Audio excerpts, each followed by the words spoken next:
안녕하세요. 네, 오늘 이 자리에 특별히 또 처음 오신 분들이 좀 보이시는데 사랑하는 사람과 함께하는 예배에 오늘 또 처음 이 자리에 와주신 분들을 대단히 환영합니다. 저희 도심빛 교회가 처음 세워질 때부터 이 사랑하는 사람과 함께하는 예배를 처음부터 계획하고 구상하고 있었는데요. 이건 뭐 대단한 건 아니고요. 여러분들 이 자리로 초대한 아니면 누가 초대하지 않아도 이 자리에 오신 분들도 있을 거예요. 근데 어쨌든 나의 가족, 내가 사랑하는 나의 가족, 친구, 지인이 믿고 있는 그 하나님을 함께 소개하고 함께 소통하며 또 궁금한 점들이 있다면 이제 예배 후에 얼마든지 함께 묻고 대답하면서 거기에 대해서 좀 함께 기독교와 하나님에 대해서 좀 더 솔직하고 좀 더 허심탄회하게 이야기하는 시간을 가졌으면 좋겠다라고 해서 이 사랑하는 사람과 함께하는 예배를 준비하게 됐는데요. 이 자리에 처음 오신 분들 중에서도 나를 초청한 가족, 친구, 지인이 교회를 다닌다는 것만 알지 왜 교회를 굳이 이렇게까지 다니고 뭐 굳이 이렇게까지라는 것도 뭐 대단한 건 아니지만 어쨌든 주일날 이 일요일날 쉬는 날이잖아요. 그렇죠? 늦잠 자고 그냥 놀 수 있는데 왜 굳이 이렇게까지 다니고 그 다음에 도대체 교회에서 무슨 경험을 하고 있는 거고 그 다음에 어떤 스토리를 가지고 있는지 이런 거에 대해서는 깊게 대화해 보지 못한 경우도 많으실 것 같아요.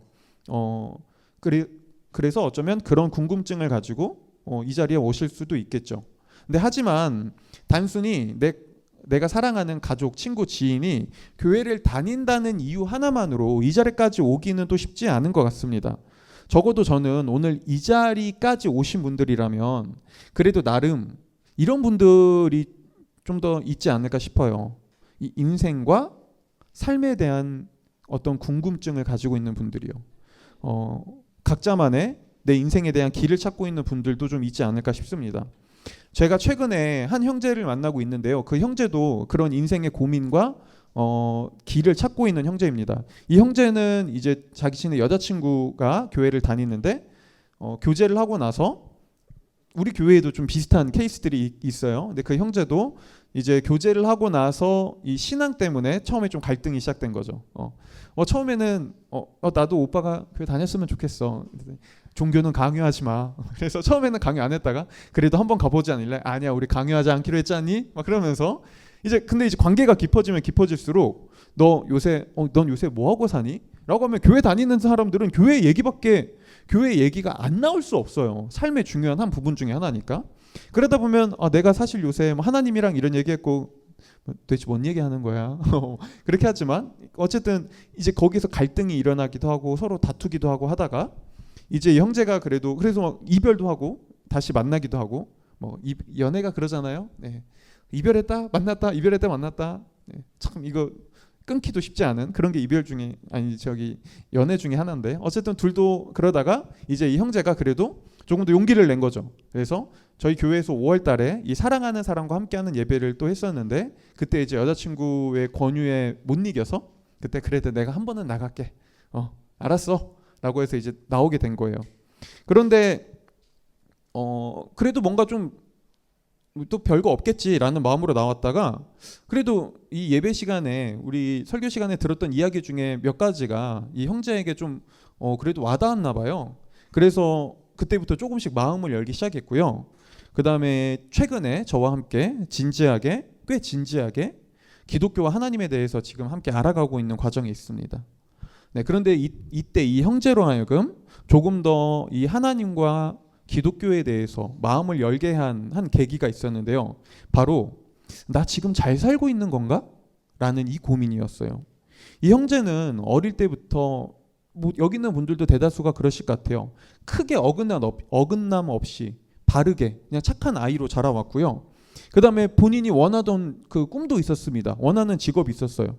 그리고 성인이 되고 나서 그 직업을 얻기 위해 열심히 노력해서 그 직업도 얻었습니다. 네. 하지만 이 형제는 그것만으로는 인생이 그렇게 완벽하지 않다는 것도 경험했어요. 물론 지금 본인이 하고 있는 일이 마음에 들지 않는 게 아니에요. 만족해요. 얘기하면 굉장히 그 일에 만족해합니다. 근데 그렇다고 해서 자기가 하고 싶었던 일이 자신이 원했던 것만큼 생각했던 것만큼 그렇게 완벽한 만족과 행복을 주지도 않았습니다. 이 여러분들 직장 다니시는 분들은 알겠지만 직업군 안에 직장 안에 들어가니 또 여러 가지 자신을 힘들게 하는 여러 가지 힘든 관계들 어려움들도 있었고요. 물론 그 어려움 속에서 함께 어려움을 이겨나가기 위해서 우리 너무 힘들다. 도대체 그 부장 왜 그러는 거야? 그러면서 이제 그래도 우리끼리 똘똘 뭉치면서 회사 끝나고 술 한잔 하면서 이제 그래도 좀 편하게 얘기할 수 있는 동료들도 나름 생겼지만 그렇다고 그걸로 삶의 완전한 행복감과 만족을 또 누리는 건 아니었습니다. 그러다 보니 언젠가부터 이 형제에게 이런 고민이 들었다고 해요. 인생에서 내가 얼마를 벌든 어떤 직업을 가지고 있든 삶의 형편이 어떻든 그것을 넘어서서 뭔가 돈을 얼마를 벌거나 어떤 직업을 갖고 있거나 뭐 그런 것과 상관없이 그래도 자기의 삶에 만족하고 뭔가 행복한 삶을 살아가는 뭔가 그래도 눈빛이 반짝반짝한 사람들을 보면 그 사람들은 어떤 분명한 목적을 가지고 있는 사람들인 것 같은데 그리고 나도 한때는 그런 목적이 있었는데 한때는 학교가 어떤 내가 꿈꾸는 나의 커리어가 나의 직장이 그리고 지금도 그런 목적을 가지고 있긴 하지만 내가 지금까지 경험해 온 것들은 그걸 얻었다고 해서 그렇게 나를 만족시켜주고 그렇게 나를 행복하게 해주지 못했던 것 같아. 그렇다면 나에겐 그것보다 더 큰 목적이 있지 않을까? 직업과 돈과 사람 관계보다 어쩌면 더욱 중요한 그런 목적이 있는 건 아닐까? 라는 생각을 하게 됐고요. 만약에 세상이 우연하게 생겼다면 세상이 그저 우연히 존재한다면 그런 목적 같은 게 정말 존재할 수 있을까? 그건 아닌 것 같은데 그렇다면 이 모든 걸 나라는 사람을 이 세상에 존재하게 한 그런 누군가가 있진 않을까? 라는 고민을 인생에서 처음으로 하기 시작했습니다. 네. 여러분은 좀 어떠세요? 여러분은 내가 내 인생을 정말 잘 안다고 내 인생에 대해서 정말 완벽히 내 인생을 누구보다 정확히 알고 있다고 생각하시나요? 예전에 유키즈 온 더 블럭이라는 그 프로그램에서 여배우 진기주 씨라는 여배우가 출연한 적이 있어요. 근데 이 진기주 씨는요 직업을 무려 4번이나 바꿨습니다. 그리고 이 진기주 씨가 가지고 있던 직업도 다 좋은 직업이었어요. 처음에는 이 삼성 대기업에 다녔고요. 그러다가 이제 대기업 다녔는데 자기가 원한 만큼 행복하지 않았어요. 그래서 다니다가 그만둡니다. 그리고 방송국 기자를 준비해요. 그리고 나서 또 바로 방송국 기자가 됩니다. 시험에 합격해서. 근데 방송국 기자로 또 지내다 보니까 이것도 그렇게 물론 만족했어요. 근데 또 자기가 원하는 것만큼 뭔가 부족해 보였어요. 그래서 이번에는 방송국 기자를 그만두고 슈퍼모델에 도전해요. 분야도 너무 다르죠. 근데 슈퍼모델이 또 됩니다. 근데 그리고 나서 슈퍼모델을 하는데 또 물론 나쁘지 않아요. 좋아요. 사람들이 뭔가 더 화려해 보여요. 근데 그것도 뭔가 아닌 것 같아요. 그래도 뭔가 완벽하게 행복하지 않았어요.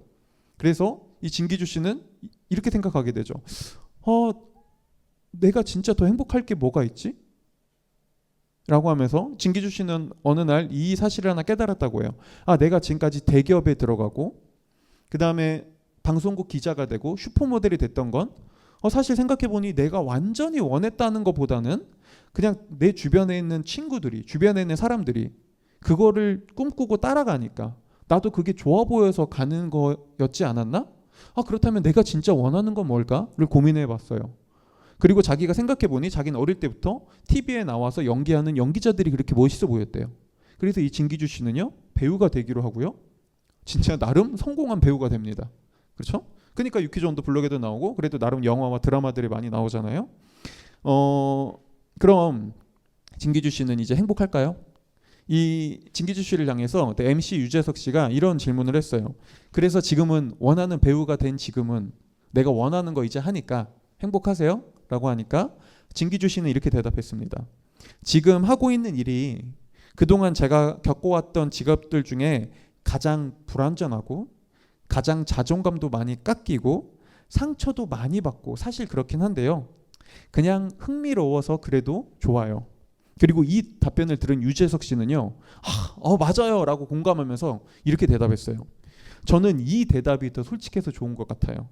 흔히 사람들은 내가 원하는 일을 하면 이제는 행복할 거라고 생각하지만 사실 현실은 그렇지 않거든요. 내가 원하는 일을 해도 힘들고 어려운 점은 여전히 존재하고요. 나를 힘들게 하는 그런 사람들도 여전히 있죠. 완벽히 행복하진 않는 것 같아요. 라고 하면서 유재석 씨도 자신 또한 그렇다고 얘기했습니다. 네. 그리고 당시 이 프로그램이 방영된 뒤에요. 많은 사람들이 인터넷 댓글로 이 진기주 씨의 이야기에 많이 공감했어요. 그러면서 그 댓글 중에 이런 댓글들이 굉장히 많았습니다.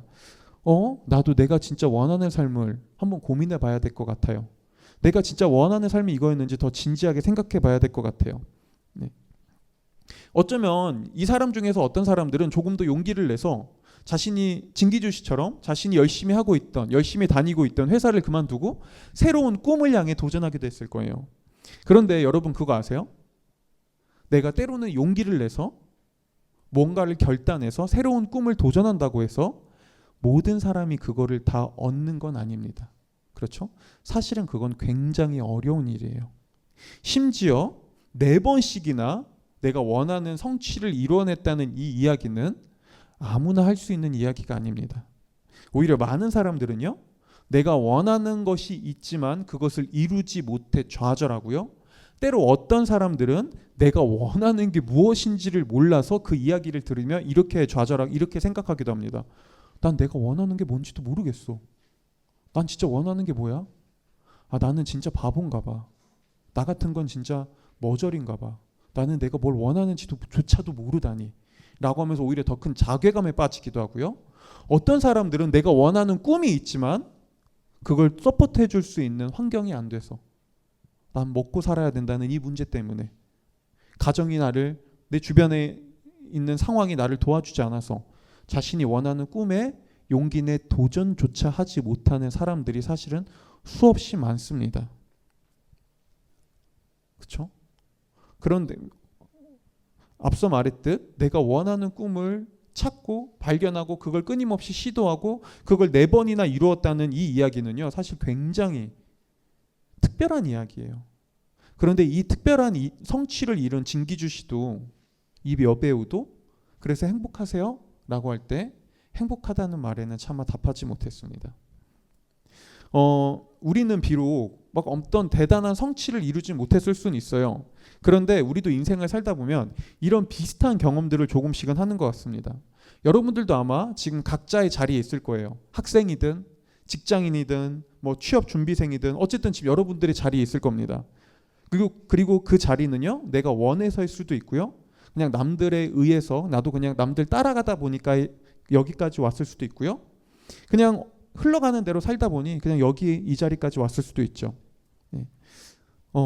그래서 여러분들에게 한번 여쭤보고 싶어요. 행복하세요? 행복하신가요? 만족하신가요? 정말 내가 꿈꿨던 삶이 이거였구나. 그래 이제 됐다라고 말하실 수 있으시겠나요? 아마 그런 분들은 거의 없을 거라고 생각합니다. 사람들은 어떤 자리에 와 있든지요, 완전히 만족하지 못합니다. 내가 그토록 원했고 처음에 좋았던 것들도 막상 시간이 지나면 조금씩 문제들이 보이고 조금씩 시들어가기 시작합니다. 그리고 이 사실을 깨달을 때 사람들은 나지막히 이렇게 속삭이죠. 내가 원했던 건 이게 아니야. 내가 원했던 건 이것과 좀 달라. 그렇죠? 저는 오늘 이 이야기를 좀 준비하면서 한 가수의 노래가 생각났어요. 저도 예전에 많이 들었던 노래인데요. 제가 불러드리진 않을 거고요. 네. 로이킴의 살아가는 거야라는 가사인데 우리 인생에 대한 이야기들을 좀 담담하게 잘 얘기하고 있는 것 같습니다. 이 노래 가사가. 여러분들 한번 어떠신지 노래 가사를 생각하면서 한번 들어봤으면 좋겠는데요. 제가 잠시 틀어드리도록 할게요. 여러분, 이 가사가 내 이야기 같진 않나요? 네. 강한 척하지만, 사실 많은 사람들이 다 그런 것 같아요. 강한 척하지만, 괜찮은 척하지만, 아무렇지 않은 척하지만, 사실 우리는 누군가에게 그렇게 하는 이유가 내 안에 있는 상처를 보여주기 싫어서, 누군가가, 아니면 내가 사랑하는 사람들이 나의 고민, 나의 상처를 알 때 괜히 더 큰 상처를 받을까봐, 너무 걱정할까봐 그렇게 힘겹게 혼자 꾹꾹 참아가며 살아가고 있을지 모릅니다. 네. 그리고 이런 인생의 여러 가지 문제와 아픔을 경험할 때면 사람들은 이렇게 묻는 것 같아요. 내가 원한 삶이 이거였나? 이게 진짜 행복일까? 나 지금 여기서 뭐 하고 있는 거지? 내가 이걸 위해 이렇게 아등바등 달려온 것일까? 이 말은 바꿔 말하면 이렇게도 얘기할 수 있는 것 같아요. 내가 내 인생을 잘 모르겠다. 내 인생인데, 내 삶인데, 너무 낯서네.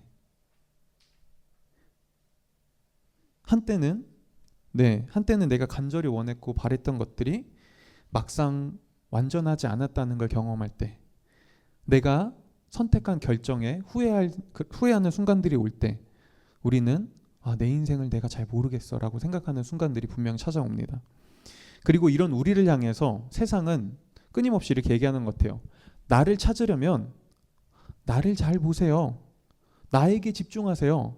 다른 사람의 말 따위, 나를 향한 다른 사람의 시선 따위에 신경 쓰지 말고 그냥 내가 원하는 대로, 내가 하고 싶은 대로 행동하며 그냥 오로지 나에게만 집중하세요 라고 말하죠. 그래서일까요? 오늘날 사람들은 그 어느 시대보다 가장 자기중심적인 것 같습니다. 모두가 다 나만 생각하고요, 나만 바라봅니다. 세상에서 내가 제일 중요합니다. 어느새 우리의 가족도, 친구도, 주변 사람들도, 이웃도 나보다 더 중요하진 않습니다. 그 사람들이 나에게 걸림돌이 되면 가족도 쉽게 손절하고 쉽게 연을 끊고 그냥 내가 원하는 삶을 살기 위해 달려갑니다.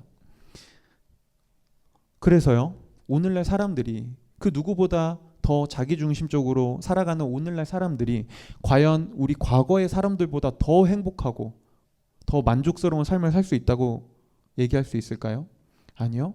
오늘 우리나라의 수많은 사람들이 살아가는 사람들의 모습을 보면, 사회적 지표를 보면, 행복 지수를 보면 과연 오늘날 사람들이 과거보다 더 행복하고 더 만족스럽다라고 우리는 말할 수 없는 것 같아요. 왜냐하면 오늘날 우리에게 선택의 폭은 조금 더 넓어졌을지 모르지만 여전히 내가 원하는 삶을 살기엔 부족하거든요. 아니 여러분, 한번 우리가 조금 더 이렇게도 생각해 보자고요. 아니 애시당초 내가 원하는 삶을 살 수 있는, 내가 원하는 대로 인생을 살 수 있을 능력이 나에게 있다면 왜 우리는 지금까지 살면서 이렇게 많이 실패했죠? 왜 우리는 지금까지 살면서 이렇게 많은 잘못된 선택들을 했죠?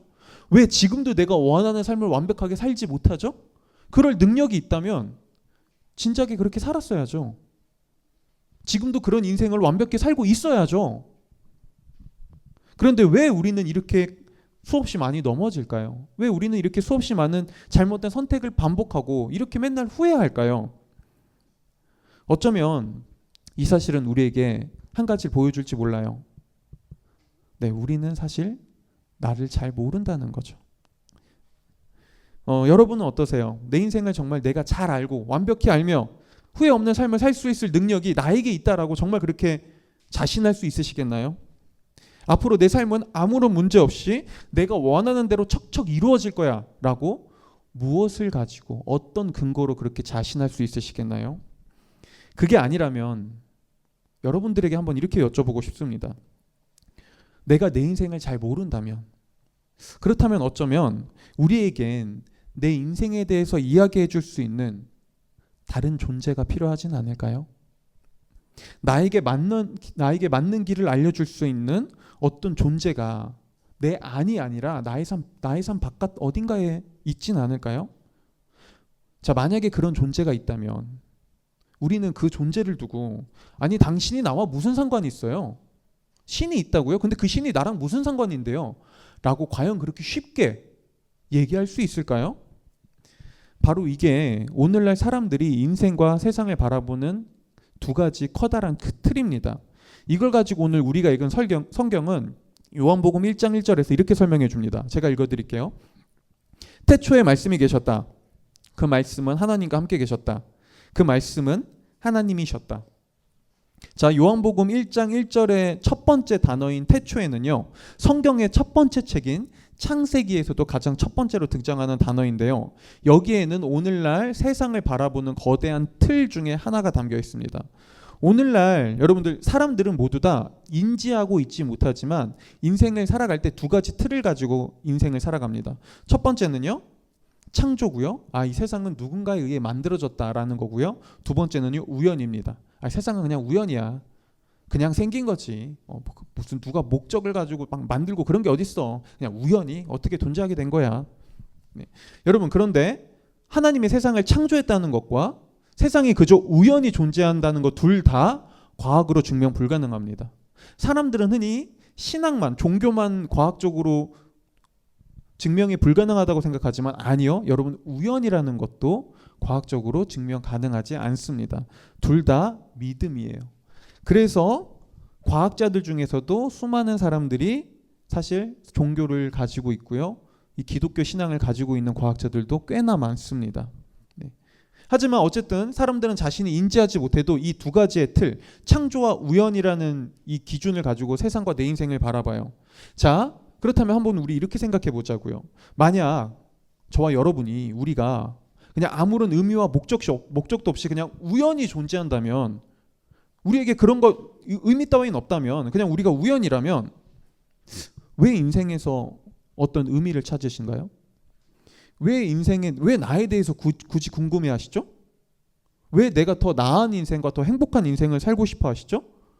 내가 지금 잘 살고 있는 건가를 굳이 왜 물어봐요? 우연해서 잘 사는 건 없잖아요. 우연해서 더 좋은 것, 더 선한 것, 더 잘 가는 것 따윈 없습니다. 우연은 그냥 랜덤이죠. 우연에서는 그냥 재수 없음과 재수 있음이 있을 뿐이에요. 여러분들 중에서 누구보다 조금 더 다른 사람보다 조금 더 덜 어려움을 경험하며 좋은 그래도 직장을 얻고 나름 공부를 잘하셨나요? 재수가 좋으시군요. 그건 그냥 재수가 좋을 뿐입니다.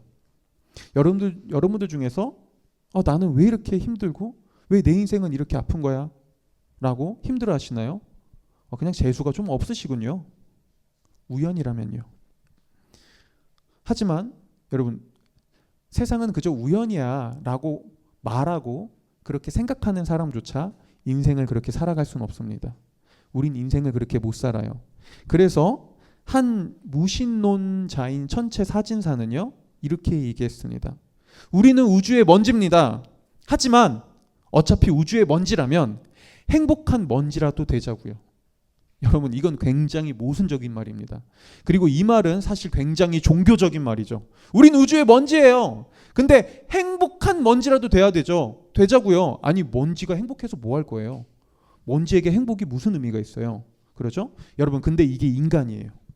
인간은 내가 먼지라고 머리로는 생각해도 그렇게 인생을 받아들이지 못해요. 우리는 행복하기를 원합니다. 우린 의미를 꿈꿔요. 자, 뭘 보여주죠? 오히려 성경은 여기에 대해서 조금 더 설득력 있는 이야기를 해줍니다. 우리가 이렇게까지 행복하고 싶고 의미를 추구하는 이유는 우리가 먼지가 아니기 때문이라는 거예요. 오히려 우리는 세상을 창조한 하나님의 형상을 따라 인격적이고 고귀하며 행복한 감정과 감성을 느끼도록 창조된 존재이기 때문에 우리는 의미를 추구할 수밖에 없다고 얘기하는 것이죠. 그래서 이걸 가지고 요한복음은 1장 3절에서 이렇게 얘기합니다. 모든 것이 그로 말미암아 창조되었으니 그가 없이 창조된 것은 하나도 없다. 여러분, 우리가 행복과 만족을 위해 창조됐다면 행복과 만족을 추구하는 건 너무나 당연한 일이고요. 우리는 그걸 반드시 얻어야만 합니다. 그리고 만약 이 이야기가 사실이라면 우리는 한 가지를 더 알 수 있죠. 정말 신이 존재한다면, 하나님이 존재한다면 내가 어떤 존재인지를, 내가 어떻게 살 때 행복한지를 가장 잘 알 수 있는 존재는 바로 우리를 창조한 그 하나님이라는 거예요. 이거는 마치 부모와 어린아이의 관계로도 비유해서 설명할 수 있어요. 여러분, 세상에 태어난 갓난아이는 자신을 세상에 존재하게 한, 낳아준 부모를 통해서만 자연스럽게 나라는 존재를 알아갑니다. 내 이름이 무엇인지, 내가 어떤 존재인지, 내가 세상에 왜 태어났는지, 나를 낳아준 부모님이 누구인지 아이는 자신을 세상에 존재하게 해준 부모님을 통해 배워야 돼요. 그렇죠? 그 부모님이 알려줘야 되죠. 그런데 만약 부모님이 아이를 낳아놓고 이렇게 얘기한다면 어떨까요? 아이야, 내가 너를 낳았지만, 그리고 너에게 이름과 너에게 여러 가지 우리가 너를 세상에 존재하게 한 그런 우리의 뜻이 있지만 그걸 너에게 알려주지 않을 거야. 그건 오직 너가 스스로 네 안에서 찾아봐. 우린 아무것도 알려주지 않고 이제 떠날게 라고 한다면요, 이 아이가 자신의 힘으로 내가 이런 존재구나, 내 이름은 이거구나, 내 정체성은 이거구나, 나는 세상에 이런 이유로 태어났구나라는 거를 부모의 도움 없이 아이가 스스로 알아갈 수 있을까요? 이건 불가능하죠. 그렇죠? 그래서 오늘날 수많은 입양된 자녀들이요 정체성의 혼란을 겪습니다. 그렇죠? 왜요? 자신을 낳아준 부모에게 내 존재 이유와 가치를 제대로 된 설명을 들어본 적이 없으니까요. 자, 왜 오늘날 세상을 살아가는 사람들이라면 누구나 다 정체성의 혼란을 겪을까요? 어쩌면 우리를 낳아준 부모를 떠났기 때문은 아닐까요? 한번 생각해 보자는 것이죠. 네. 여러분, 만약 우리가 우연히 생긴 우주의 먼지가 아니라 하나님의 형상으로 창조된 그분의 자녀라면 우리가 나를 알고 나를 진정으로 발견하고 나를 찾을 수 있는 유일한 길은, 가장 좋은 길은 나를 존재하게 한 그분에게 찾아가 물어보는 겁니다. 그때 우리는 내 인생의 진짜 의미와 나의 행복의 길과 나의 존재 가치를 발견할 수 있죠. 자, 여러분들 지금 이 이야기를 믿던 믿지 않던 상관없습니다. 근데 그냥 한번 생각해 보자고요. 이 이야기가 정말 그렇게 허무맹랑하고 말도 안 되는 신화 같은 이야기에만 불과할까요? 정말 하나님이 존재한다면 그 하나님이 나라는 인생과 아무 상관없을까요? 아니죠. 만약 하나님이 존재한다면 내가 진짜 나다운 삶을 살아가기 위해, 그토록 찾아 헤매던 내 인생의 길을 발견하기 위해, 어떤 삶이 나에게 가장 맞는 길인지를, 맞는 삶인지를 알기 위해 어쩌면 우리에게 가장 필요한 건 이 하나님과의 관계일지 모릅니다. 우리에게 그분이 필요할지 몰라요. 여러분, 조금만 생각해 보면요, 우리를 살아 숨쉬게 하고 우리에게 에너지를 주는 것들은 우리 안에서 나오지 않습니다. 바깥에서 주어지죠. 어린 아이가 생명을 유지하기 위해서는요, 바깥에서 올바른 영양소가 공급돼야 됩니다. 그렇죠? 엄마에게 젖을 먹어야 되고요, 바깥에 공기를 마셔야 되고요, 누군가에게 바깥에서 나를 돌봐줄 손길이 필요하죠. 아이는 그럴 때 건강하게 성장해가요. 이처럼 여러분, 조금만 생각해 보면 우리를 살아 숨쉬게 하고 우리에게 에너지를 주고 우리에게 생명을 주는 것들은 우리 안에서 자연적으로 나오는 것이 아니라 바깥에서 주어지는 것들입니다. 그리고 이건 우리의 영혼도 마찬가지입니다. 우리 내면 깊숙한 곳에서, 우리 마음 깊숙한 곳에서 때로 우리가 경험하는 이 갈증과 갈망은요, 우리 안에서 스스로 만들어내거나 우리 안에서 스스로 찾을 수 없습니다. 건강한 삶을 살기 위해선 밖에 있는 에너지를 잘 섭취하듯이 우리의 영혼도 정말 건강하기 위해선 우리 바깥에서 우리 영혼의 양식이 주어져야만 합니다. 그리고 성경은 이 바깥에서 우리 영혼에게 주어지는 양식을 두고, 적어도 오늘 요한복음은 그걸 빛이라고 표현해요.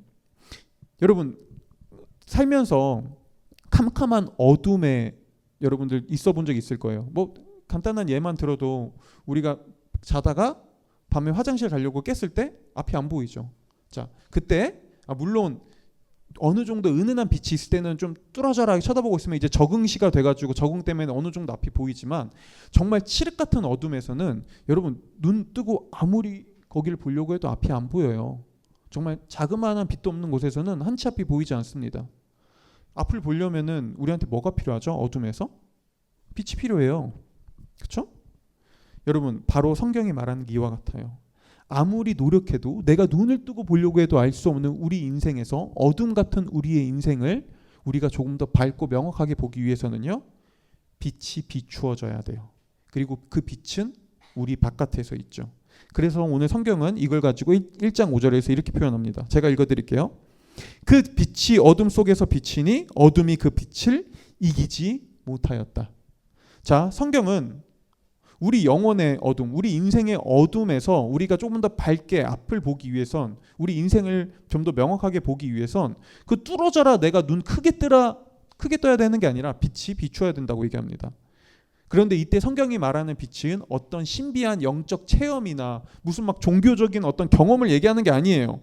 성경이 말하는 빛은 사실 그것보다 훨씬 더 구체적이고 실제적입니다. 성경이 말하는 빛은 어떤 한 사람에 대한 이야기예요. 왜냐하면 이 요한복음이라는 책을 쓴 저자인 요한은요, 자신이 직접 목격하고 경험했던 자신의 스승이었던 예수님에 대해서 얘기하고 싶었거든요. 종종 오늘날에도 우리는 우리 인생에서 우리 인생에 큰 영향력을 주거나 우리에게 대단한 영향을 미친 사람을 두고 이렇게 얘기해요. 저분은 나의 빛이야. 아니면 우리 연예인을 보고도 그렇게 얘기해 주셔야죠. 내 빛이야. 정말 빛나. 자, 근데 성경이 오늘 요한복음에서 요한이 말하는 빛은 그 이상의 의미였어요. 요한은 지금 예수님을 빛이라고 할 때 나에게 엄청난 영향을 줬어. 저분의 가르침을 통해서 내가 진짜 인생의 전환점을 경험했어. 라는 그 이상의 의미였어요. 그는 이렇게 말하고 있었습니다. 예수님은 빛으로 세상에 오신 하나님입니다. 그분은 하나님의 은혜와 진리로 가득 차 있기에 우리는 예수님을 통해 진짜 하나님의 영광을 선명하게 바라볼 수 있습니다. 그러므로 여러분, 어둠에서 벗어나 진정한 길을 찾고 싶다면 세상의 빛으로 오신 하나님인 예수님을 바라보십시오. 그분이 어떤 일을 하셨고 그분이 무엇이라 말씀하셨는지에 집중하고 귀를 기울여 보십시오. 빛으로 오신 예수님을 통해 우리는 이제 인생의 어둠에서 벗어날 수 있는 길을 발견할 수 있습니다라고요. 자, 지금 이 이야기가 여기 있는 분들 중에서 어떤 분들에게 얼마나 황당한 이야기로 들릴지 저는 압니다. 여러분, 그리고 많은 사람들이 예수님에 대해서, 기독교에 대해서 거부감을 가지는 이유 중에 하나가 바로 여기에 있죠. 많은 사람들은 이렇게 얘기합니다. 아니, 예수님이 그저 좋은 선생님이라고 하면 네, 좋아요. 제가 받아들일 수 있겠어요. 아니, 예수님이 그저 우리에게 좋은 스승님이라고 하면, 그냥 여러 가지 좋은 가르침을 준 분이라고 하면 그럼요. 얼마든지 그분의 가르침 뛰어나고 좋겠죠.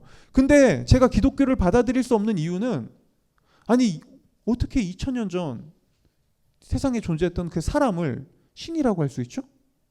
어떻게 그 사람을 하나님이라고 믿을 수 있죠? 그게 정말 가능한 일이에요? 저는 이것 때문에 예수님을 믿을 수 없어요. 전 이것 때문에 기독교를 신뢰할 수 없습니다. 라고 많은 사람들이 얘기합니다.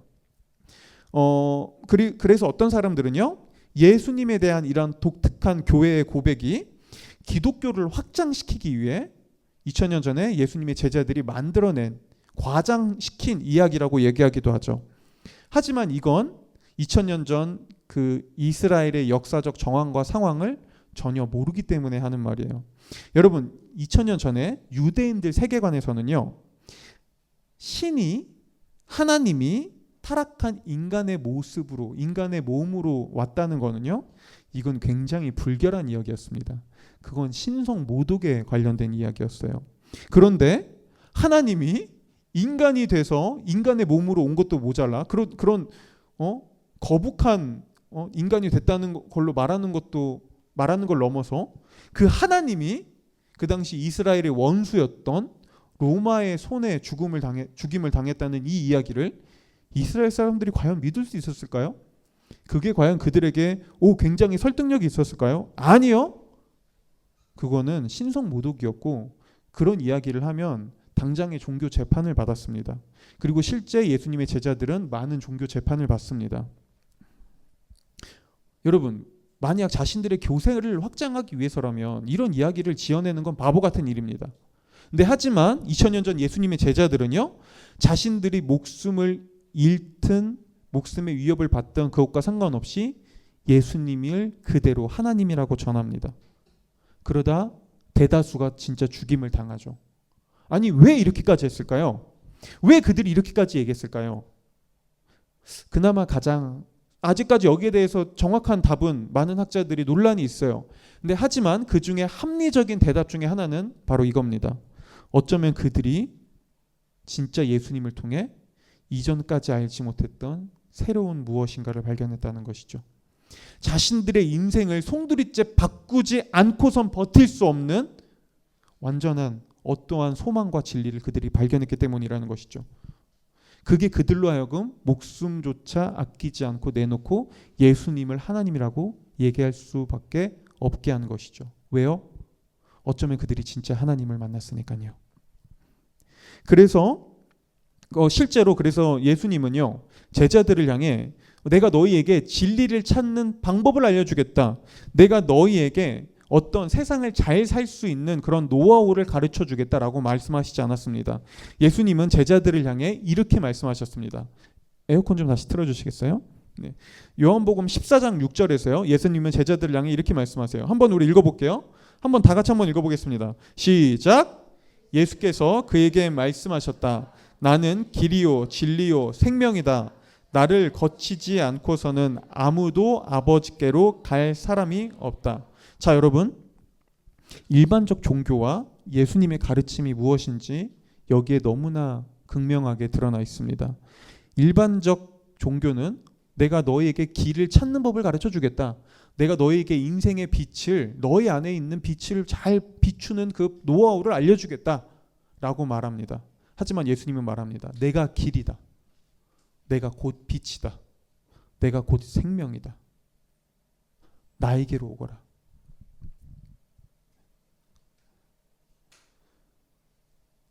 여러분, 그리고 제자들은요, 이 예수님을 통해 앞서 말했듯 다른 인생을 살아가요. 우리 한번 어떻게 이럴 수 있을지 한번 제가 이런 예를 한번 설명으로 드려볼게요. 여러분, 만약 우리가 굉장히 어려운 처지에, 굉장히 지금 엄청 위기에 처해 있다고 해보자고요. 그리고 이 위기에서 벗어나기 위해 우리는 막 발버둥 치고 있습니다. 막 노력하고 있어요. 근데 그래도 쉽지 않아요. 이 위기와 고난에서 벗어나기가 쉽지 않습니다. 그리고 어느 날 우리의 이 사연이 사람들에게 소문으로 퍼지기 시작합니다.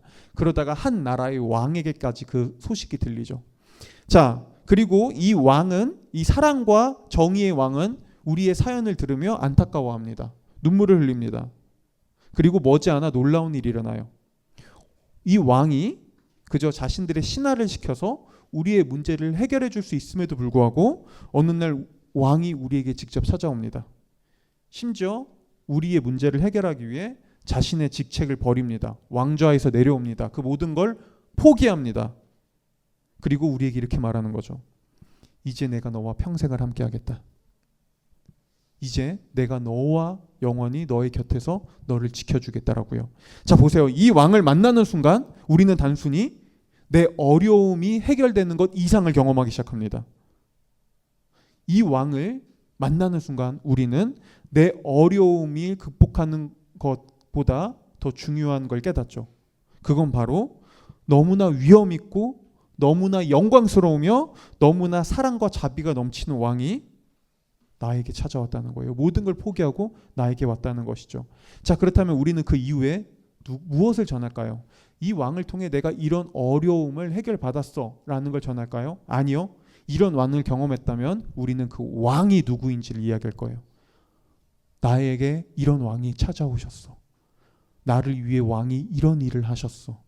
나를 위해 왕이 이런 희생과 이런 포기를 기꺼이 감당하셨어. 나에게 이런 왕이 있어라고 그 왕에 대해서 이야기하겠죠. 여러분, 이게 예수님의 제자들이 한 일이었어요. 그리고 이게요, 오늘날 여러분들을 이 자리로 초청한 내 사랑하는 가족과 지인과 친구들이 경험한 겁니다. 여러분, 만약 우리에게 이 왕이 없었다면 우리는 굳이 이렇게까지 이 왕을 전할 필요가 없습니다. 그냥 우리가 그저 종교를 믿었다면 그냥 우린 이렇게 했어도 됐어요. 너도 그냥 종교를 아무거나 가져. 어떤 종교를 가져도 상관없어. 그냥 종교는 어차피 마음의 위로와 마음의 평안과 내가 우리 연약한 인간이 의지할 곳을 추구하기 위해 필요한 곳이니까 어떤 종교를 가져도 마음의 위로만 얻으면 되지. 얼마든지 그랬을 거예요. 그저 종교를 통해서, 기독교라는 종교를 통해서 마음의 평안과 위로만 얻었다면요. 그런데 앞서 말했듯 우리 인생에 왕이 찾아왔다면 우리는 내가 어떤 어려움을 극복했는지보다 우리에게 찾아온 왕이 어떤 분인지를 전할 수밖에 없습니다. 왜요? 그 왕이 진짜 놀라우신 분이니까요. 그 왕이 진짜 사랑이니까요. 그 왕에게 진짜 자비와 진짜 놀라운 평화가 있으니까요. 그래서 요한은 자신이 경험했던 왕을 두고 요한복음 1장 14절에서 이렇게 고백했습니다. 그 말씀이 육신이 되어 우리 가운데 사셨다. 우리는 그의 영광을 보았다. 그것은 아버지께서 주신 외아들의 영광이었다. 그는 은혜와 진리가 충만하였다. 여러분, 바로 이게 왕을 만날 때 우리에게 일어난 일입니다. 그리고 이 왕은요, 2000년 전 역사 속에 찾아오신 이 왕은요, 지금도 우리를 찾아오십니다. 저는 오늘 여러분들에게 이 왕이 우리에게 어떻게 찾아오는지, 이 왕을 만난다는 게 어떤 것인지 오늘 다 얘기할 수는 없습니다. 그건 더 깊은 얘기입니다. 그거는 나중에 여러분들이 정말 더 이 기독교에 대해서, 하나님에 대해서 더 깊은 궁금증을 가지고 알아가길 원하신다면 저희가 따로 도와드리겠습니다. 하지만 오늘 이야기하고 싶은 건 이겁니다. 여러분, 만약 하나님이 존재한다면 그 하나님을 만난다는 거는요, 나라는 인생을 잘 알지 못하고 방황하는 우리의 삶에, 내 앞날에 새로운 빛이 비추이는 경험을 하는 거라는 거예요. 하나님이 세상을 창조하시고 나라는 존재를 세상에 존재하게 하신, 창조하신 분이라면 그분이야말로 나에 대해서 가장 잘 아세요. 그분이야말로 내가 어디를 향해, 무엇을 향해 살아야 하는지 누구보다 잘 아세요. 그분을 향해 내가 어떤 자리에 있어야 진정으로 빛나고 진정으로 행복한 나다운 삶을 살아갈 수 있는지 그분이 가장 잘 아십니다. 그리고 하나님은 우리에게 이걸 알려주기 원하시죠. 바로 이게 성경이 하나님을 빛으로 표현한 이유고요. 하나님이 우리 인생에 찾아올 때 일어나는 일입니다. 우리는 눈이 뜨이기 시작합니다. 새로운 길이 보이기 시작합니다. 어둠 가운데 앞이 밝게 보이는 것처럼 내 인생이 새롭게 보이는 경험을 하게 됩니다. 하지만 하나님은 이 일을 억지로 하지 않으세요. 하나님은 누구보다 인격적으로 우리를 존중하시기 때문에 하나님은 우리의 의지와 상관없이 우리 인생에 무단으로 침입하지 않으세요. 우리 인생에 무단으로 침입해서 자, 내가 너 빛 보여줄게 라고 하거나 어두운 우리 인생에 갑자기 라이트를 켜시며 자, 여기 빛이다, 자 이제 눈 떠라 라고 그렇게 억지로 우리에게 하지 않으십니다. 하나님은 우리를 빛이시지만 동시에 우리를 너무나 존중하고 우리를 인격적으로 대하시는 빛이시기에 그분은 우리에게 찾아오실 때 오히려 우리에게 이렇게 이런 고민을 허락하십니다. 내 인생을 내가 잘 모르겠는데 어떻게 살아야 되지? 나 이렇게 살면 행복할 줄 알았는데 앞으로 뭘 해야 여기에 대한 답을 얻을 수 있지? 이렇게 내 인생의 어둠을 직면할 수 있는 시간을 허락하시고요. 내 인생의 어둠에 직면했을 때, 내가 내 인생을 잘 모른다는 사실에 직면했을 때 하나님의 빛을 통해 길을 발견한 내 주변의 사람들을 통해 그들이 경험한 하나님과 나의 이야기를 통해 때로는 이런 교회의 초청을 통해 하나님은 우리에게 찾아오시고 우리에게 물어보시죠. 너에게도 나의 빛이 필요하지 않겠느냐? 너의 인생이 어둡다면 너에게 새로운 빛이 너에게 필요하지 않겠느냐라고요. 네, 말씀을 마치겠습니다. 여러분은 어떤 인생을 살아가고 계시나요? 여러분은 내 인생을 어떻게 바라보고 계시나요? 내가 바라보는 나는 진짜 정확한 나인가요? 그건 정말 한치의 틀림도 없이 오차도 없이 밝히 명확하게 나를 알고 더 뚜렷이 나라는 존재를 알아가고 계신가요? 아니면 인생을 살아가면서 오히려 더 혼란스러우신 혼란을 경험하진 않으시나요? 인생을 살아가면 살아갈수록 인생이 너무 어려워. 나라는 삶을 더 모르겠어. 앞으로 어떻게 살아가야 되는지 점점 더 막막해 라는 경험을 하고 계시진 않습니까? 그렇다면 여러분, 우리는 어쩌면 그래, 내 인생이 어둠이구나 라는 걸 경험하고 있는 걸지도 모릅니다. 그리고 그런 어둠을 경험하고 있다면 여러분에게도 빛이 필요합니다. 그 빛이 우리에게 비추어질 때 우리는 새로운 것을 볼 수 있게 되고요. 새로운 사실을 알 수 있게 되고요. 그때 진짜 나에게 맞는 삶이 무엇인지를 발견하게 될 것입니다. 우리에게 이런 빛이 있다면, 여러분, 하나님이 정말 이런 빛이시라면 그 하나님이 정말 나와 아무런 상관도 없을까요?